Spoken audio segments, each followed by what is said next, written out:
My name is Bruce Caplan. I'm from Seattle, Washington. It's so nice to be here, and I love these Princess Cruises.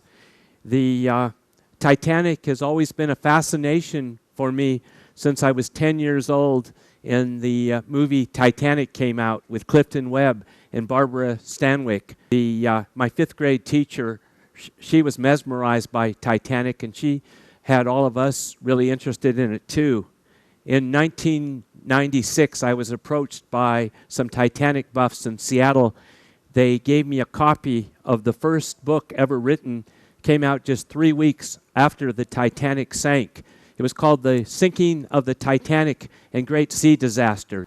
Just a little fact I found out the other day. I have 2 radio shows I do. They're called radiotrivia.com and crimeclub.com, and you can listen to them anytime you want if you just go to those sites.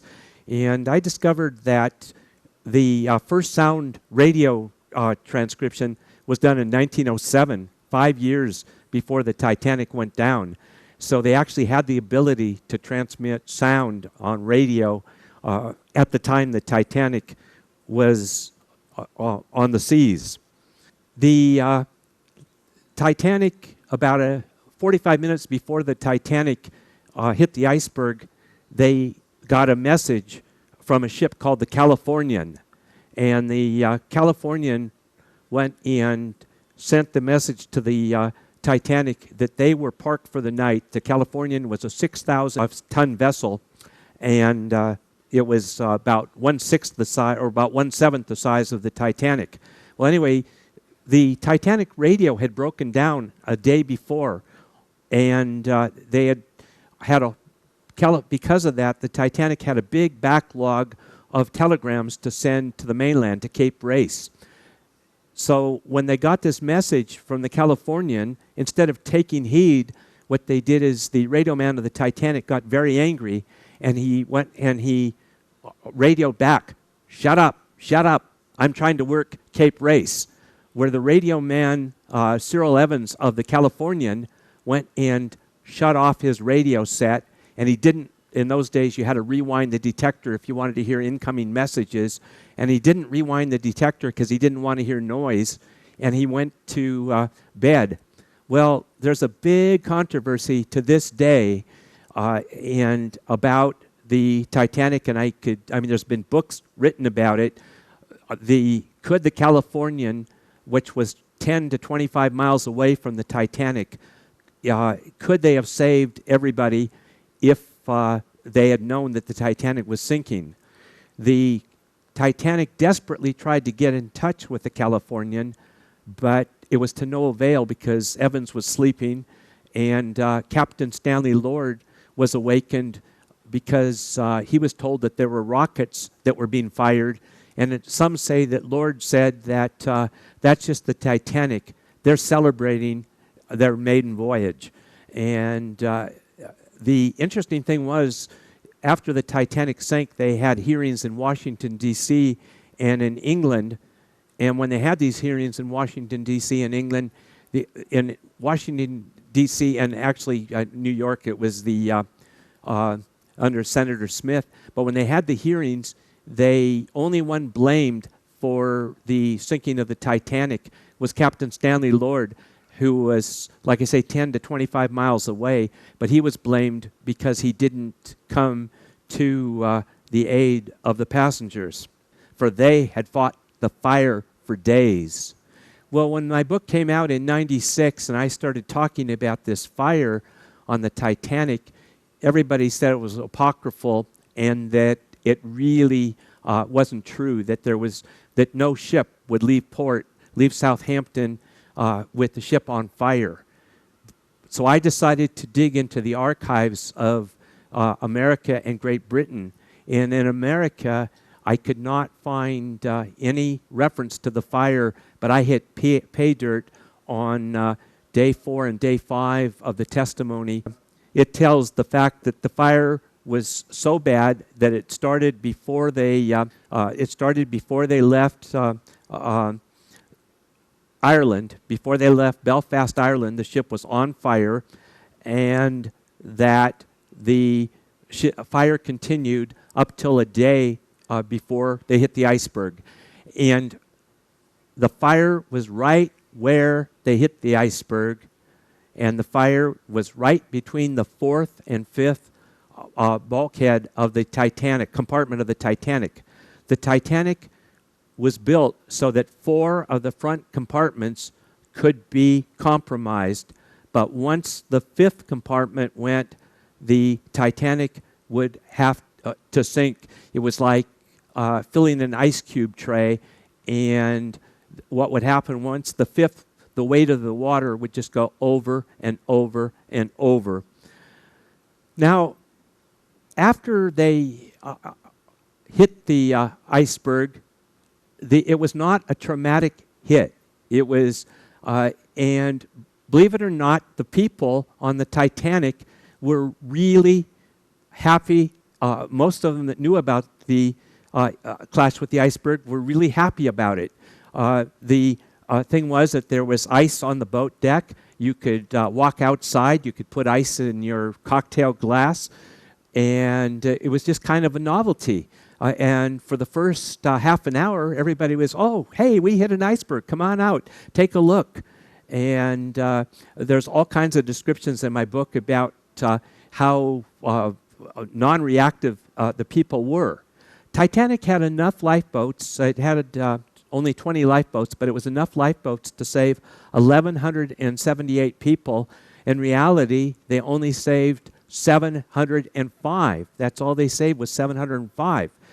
I think that Captain Smith suffered kind of catatonic arrest after the ship hit the iceberg. Captain Smith was sleeping at the time. A captain cannot be expected to be on duty all the time. He was asleep, and when he woke up, though, he sent a man named Thomas Andrews down to inspect the ship. And when Andrews came back, ashen-faced, and said that the Titanic could sustain 4 of the front compartments, but 6 of them were compromised and the water was coming in, Andrews said he didn't know if the ship would last much over an hour.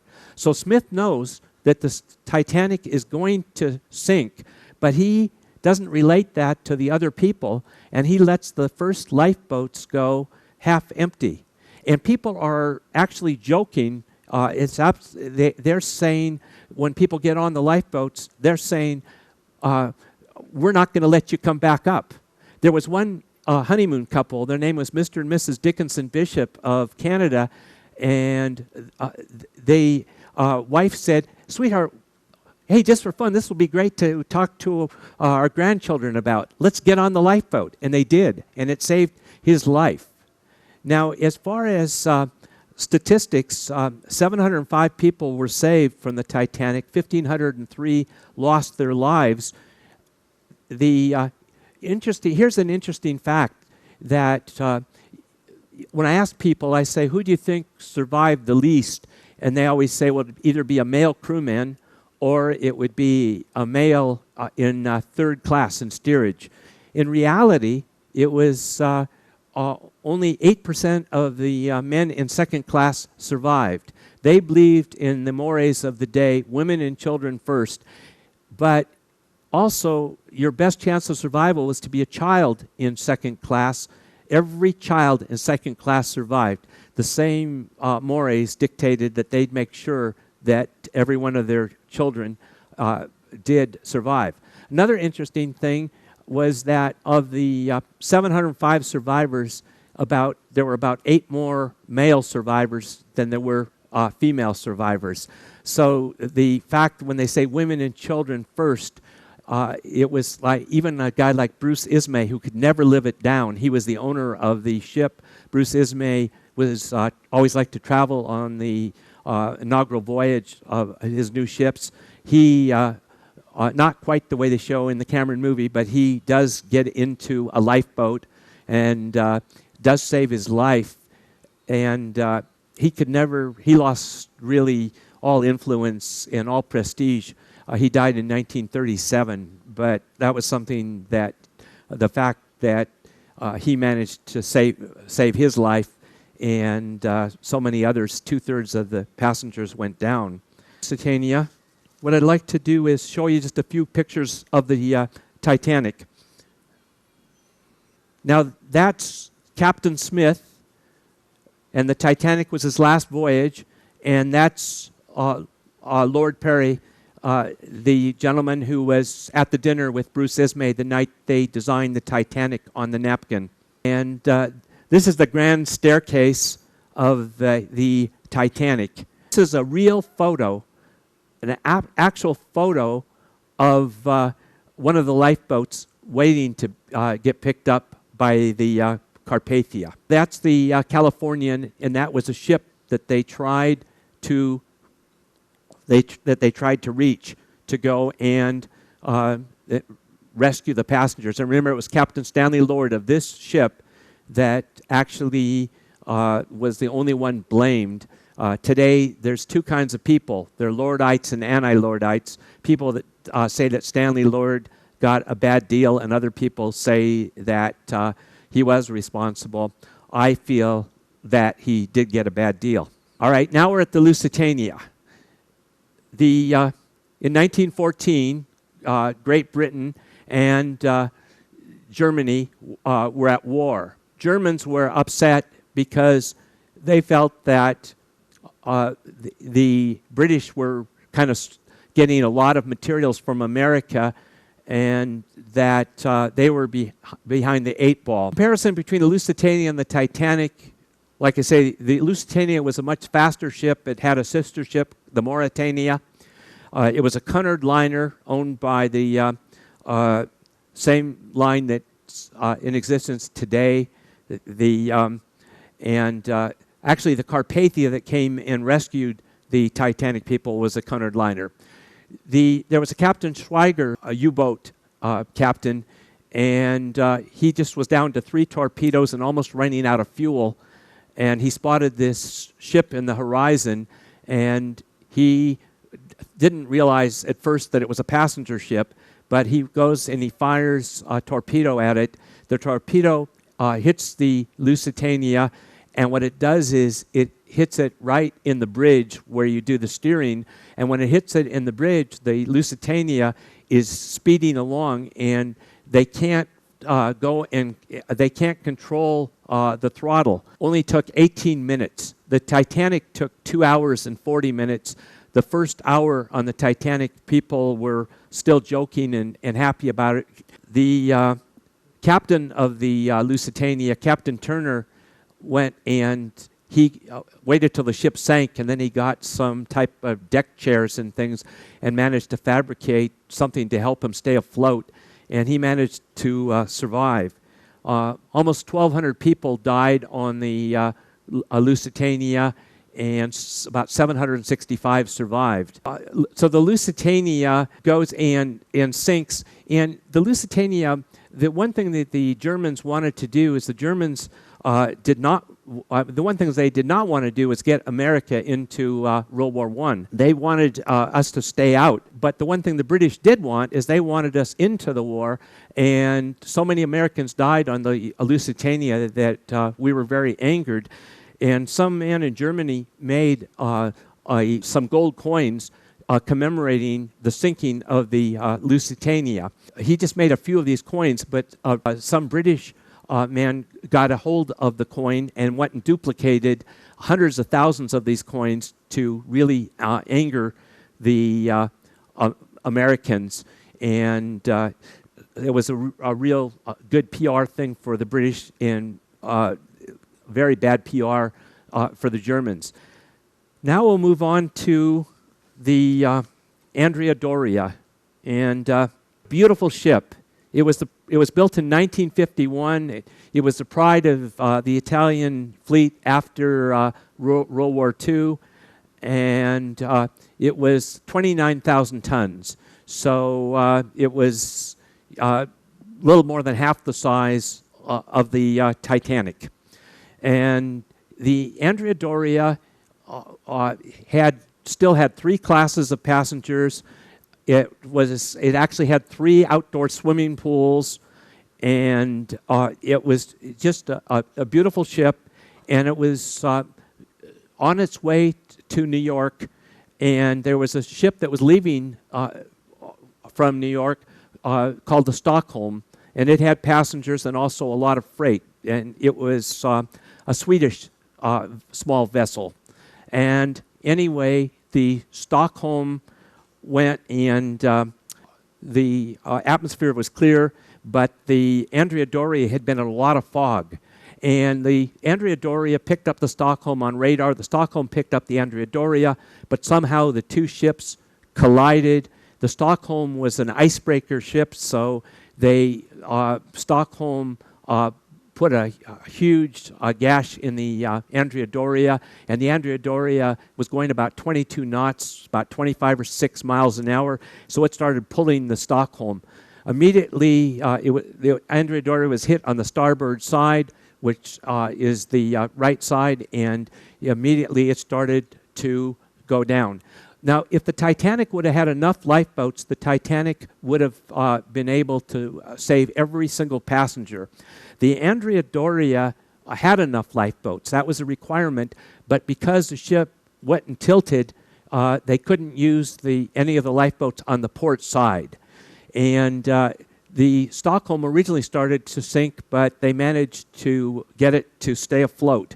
And then there was a large ship called the Ile-de-France, which was on its way to Europe, and they came back, and then the fog lifted, and they put their lights on, and the Andrea Doria, and of the passengers on the Andrea Doria, only 46 perished. I'll give a trivia prize for just this one question. Has anybody ever heard, can anybody, just raise your hand and I'll give you a prize for this if you can tell me. Has anybody heard of Linda Morgan? Yes, can you tell me who Linda Morgan was? Very good. You win a copy of my CD. Congrats. And your name? Steve. Thank you very much, Steve. What Steve said, she was traveling on the Andrea Doria, and her father was a reporter. He was a very famous reporter, Edward P. Morgan. And her father, thank you, Steve, and her father actually gave a newscast the very day that this happened, thinking his daughter was dead. And he gives a newscast, and he is done, and they are all smiles when he comes out of the room, and they tell him that your daughter was asleep on the Andrea Doria. The two ships collided. She got shoved into the Stockholm, and they found her alive on the Stockholm. And Linda Morgan is still alive today. And to me, I mean, that is one of the most amazing nautical stories that I've ever heard. The Andrea Doria lasted 11 hours after it hit the Stockholm, and because of that, everybody was saved that could be saved. The only people that died were the people in the initial collision. Been on many of these ships. I love to talk about it. If any of you have any questions for me when you see me on the ship about the Titanic or any other nautical event that I can talk about, I'll be happy to. Right now, I'm just going to throw it into questions, and I just want to thank you so much for coming. It's just been great to spend time with you. Thank you so much. Yes, Steve.